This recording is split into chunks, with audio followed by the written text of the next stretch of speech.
Let's start with some reaction to a great night for England, who are now preparing for the World Cup knockout stages. Our senior reporter Melissa Reddy is in Qatar. England are group winners. They have a round of 16 tie against Senegal to look forward to. Wales are out and wondering what comes next.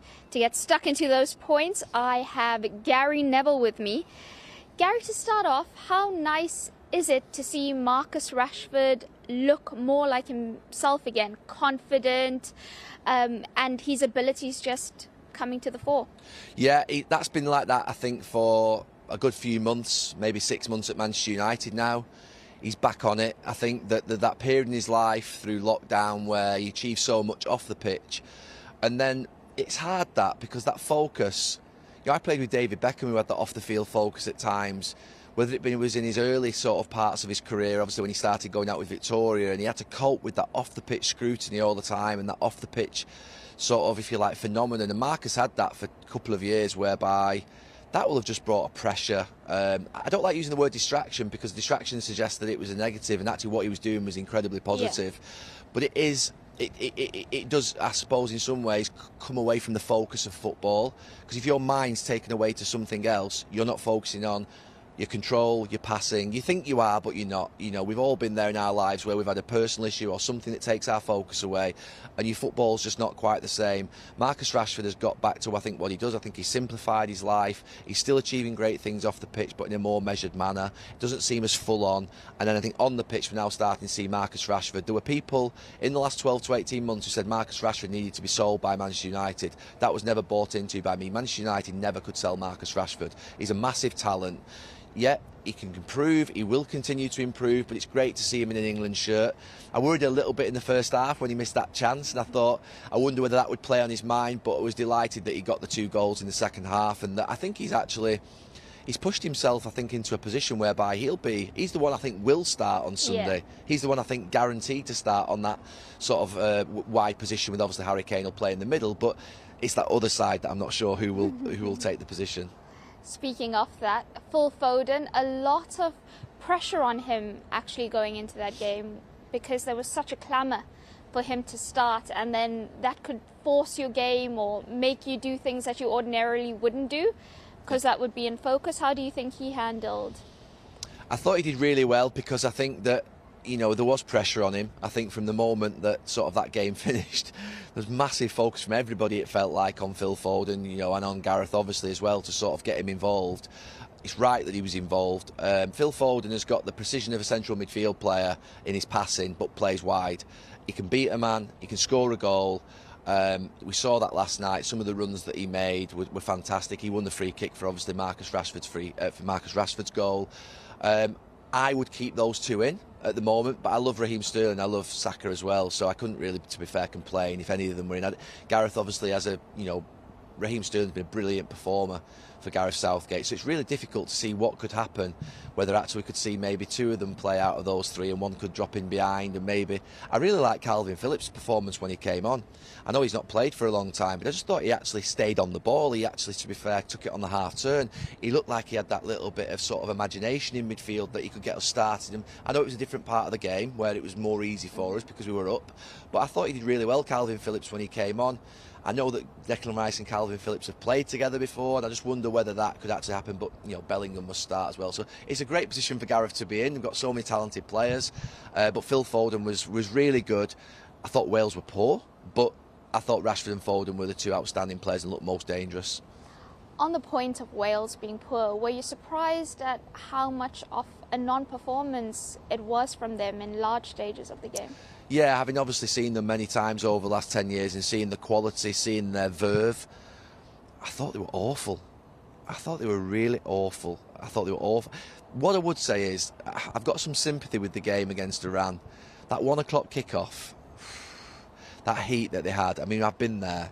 And for British players, it's not a pleasant situation. There's a few players, to be fair, who are maybe not at their peak fitness, and that will eat you that game if it basically, you're physically just not right. It will have suited Iran most. I had a little bit of sympathy in that game, not as much last night, I have to say. I had not as much sympathy last night at all. And that was sort of like rhetoric around like they're an ageing squad. I mean, I think Ramsey's 31, Bale's 33, I think is Alan 32. No, that's not old. That's not old at all in my mind. You know, the way in which these lads look after themselves, they're not going out and getting bladdered every night.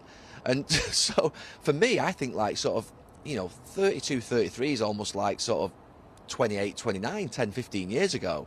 I was really surprised at what I saw from Wales, that their experienced players didn't stand and grow.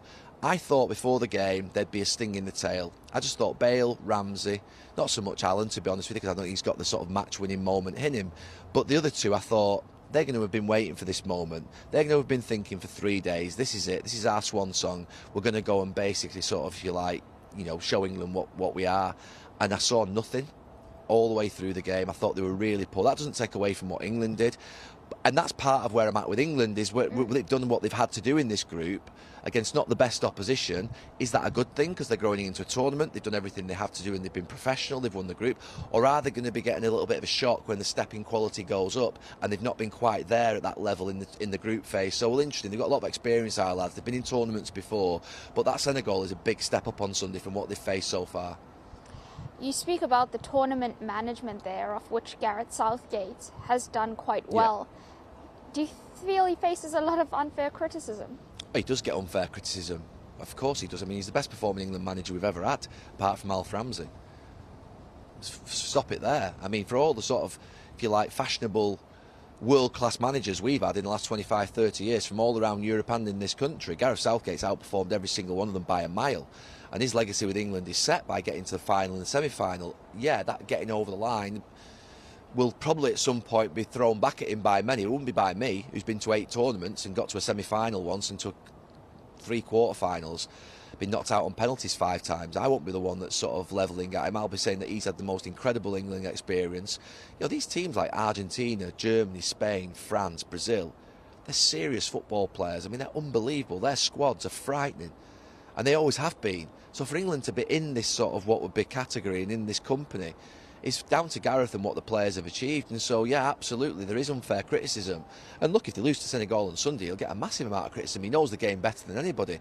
But I think we'll get through against Senegal, but I think it'll be really tough. I think we'll have to jump over a lot of hurdles, and I think it'll be quite nerve-wracking for large parts of it, knowing how it is. It's just never easy, and I don't think we'll get through that game easy. Another person who's faced a lot of criticism in club level is Harry Maguire, but he seems completely different when he pulls on that national team shirt.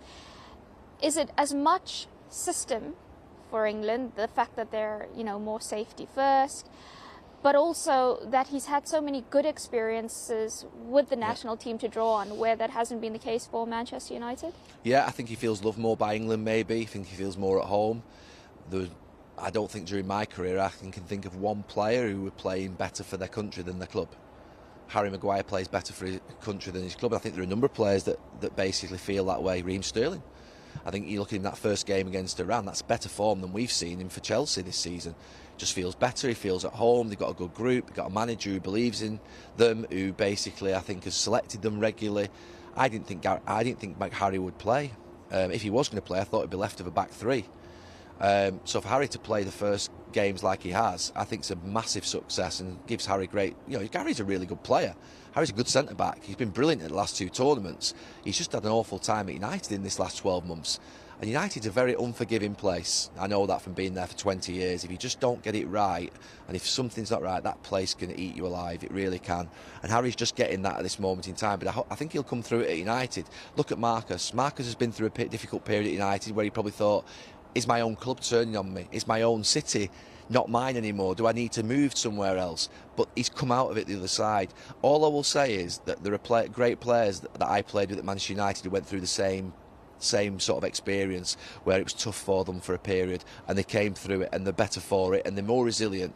I don't think Marcus Rashford or Harry Maguire, when they come out of this tournament, will feel phased anymore or lacking in confidence anymore, because when you go through that first wave of real dip in your life, and I went through it at the age of 23, 24, giving goals away in World Club Championships, costing my team, playing really poorly, got left out of the team in the quarter-final of the Champions League, had a really bad tournament for England in Euro 2000 where we just, that was where the Nevilles can play for England, so can I came from. And we got battered for 6 to 12 months. And I was really down around that period, but I came out the other side of it and felt sort of, if you like, bulletproof ever since. And that's what I think Harry and Marcus will feel when they go back to United. What did you do during that period when you were feeling down to try and get yourself out of it? Well, I've spoken about it only since I finished play, but I went and saw a psychologist and saw one for about 6 to 8 weeks. I had about 6 to 8 sessions with him, and he brought, to be fair, perspective into my life. You know, did you always think you'd play a good game? Did you never think you would make a mistake? Did you always think that your career would be a bed of roses? And I ask myself those questions now. If you have a bad couple of weeks, I'll say, did you always think that you were going to get praised? Did you always think that it was going to be nice? Did you always think that you weren't going to get criticised, that you weren't going to get scrutiny? All these things that you just ask yourself the questions. And that they're my coping mechanisms that work for me. They may be completely different for, sometimes it's just time. Time brings you out of things. But I did go and see someone. I suspect that, you know, many of the players with England do have that sort of, if you like, that counsel and that person that they go and see to be able to talk things through. You need coping mechanisms to come through difficult moments, and sometimes they can be really simple. And there were simple ones that made it feel normal to me. Did you not think you would give a goal away as a defender in a big game at some point if you were playing lots of them? Well, yeah, I probably did. OK, it's happened. It's here. That moment's here. Now I can move on from it. And that's how I coped with it, moving on beyond my 24th, 25th year. Perfect. Just we're in the closing stages of the group phase. Which teams have impressed you the most?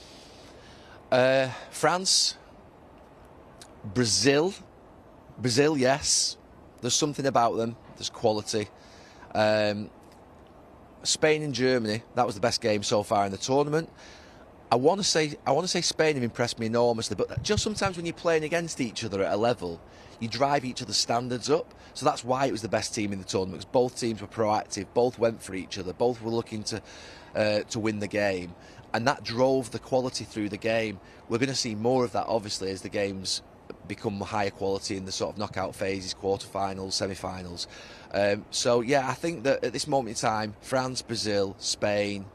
France, Brazil, Spain are where I'm probably at. Portugal as well. England. Thanks, Gary. Thank you.